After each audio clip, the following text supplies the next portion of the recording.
నమస్తే అన్న అందరికీ నమస్కారం. పాకిస్తాన్లోని ఇస్లామాబాద్ వేదికగా మనం చూసుకుంటే అమెరికా మరియు ఇరాన్ చర్చలు జరుగుతాయి. శాంతి ఒప్పందం జరుగుతుంది, యుద్ధం ఆగిపోతుందని చెప్పి అందరూ ఆశించారన్నమాట. ప్రస్తుతం ఆ యొక్క చర్చలకు విఘాతం కలిగింది.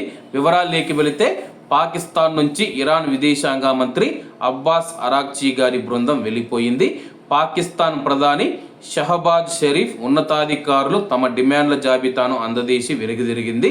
అమెరికాతో ప్రత్యక్ష చర్చలు జరిపేందుకు ఇరాన్ ప్రతినిధి బృందం వ్యక్తం చేసింది.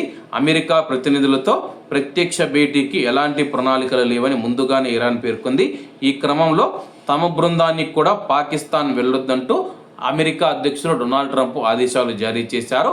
ఇరాన్ వాళ్ళతో సమావేశం కోసం పాకిస్తాన్లోని ఇస్లామాబాద్కి వెళుతూ ఉన్న నా ప్రతినిధుల బృందం పర్యటనను నేను ఇప్పుడే రద్దు చేశాను. ప్రయాణాలకే చాలా సమయం వృధా అవుతూ ఉంది, పని కూడా చాలా ఎక్కువ. అంతేకాక వాళ్ళ యొక్క న్యాయకత్వంలో విపరీతమైన అంతర్గత కలహాలు, గందరగోళాలు నెలకొని ఉన్నాయి. వాళ్ళతో సహా అధికారం ఎవరి చేతిలో ఉందో ఎవరికీ తెలియదు. అలాగే అన్ని అస్త్రాలు మా దగ్గరే ఉన్నాయి, వాళ్ళ దగ్గర ఏమీ లేవు. వాళ్ళు మాట్లాడాలనుకుంటే ఫోన్ చేస్తే చాలని చెప్పేసి అమెరికా అధ్యక్షుడు డొనాల్డ్ ట్రంప్ ప్రకటించడం జరిగింది. ప్రస్తుతం మనం చూసుకుంటే ఇరాన్కు సంబంధించిన డిమాండ్లు ఏవైతే ఉన్నాయో ఆ యొక్క ప్రతిపాదనను పాకిస్తాన్ ప్రధానమంత్రికి ఇరాన్ విదేశాంగ మంత్రి ఇచ్చి వెళ్ళిపోవడం జరిగిందనమాట. అలాగే దీనిపైన అమెరికా అధ్యక్షుడు డొనాల్డ్ ట్రంప్ అయితే ఆగ్రహం వ్యక్తం చేశాడు.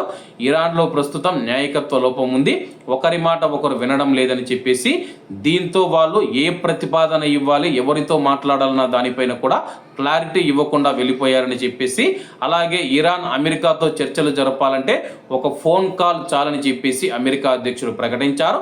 కాబట్టి అందరూ బాగుండాలి, అందులో మనం ఉండాలి. అందరికీ నమస్తే అన్న, జై హింద్.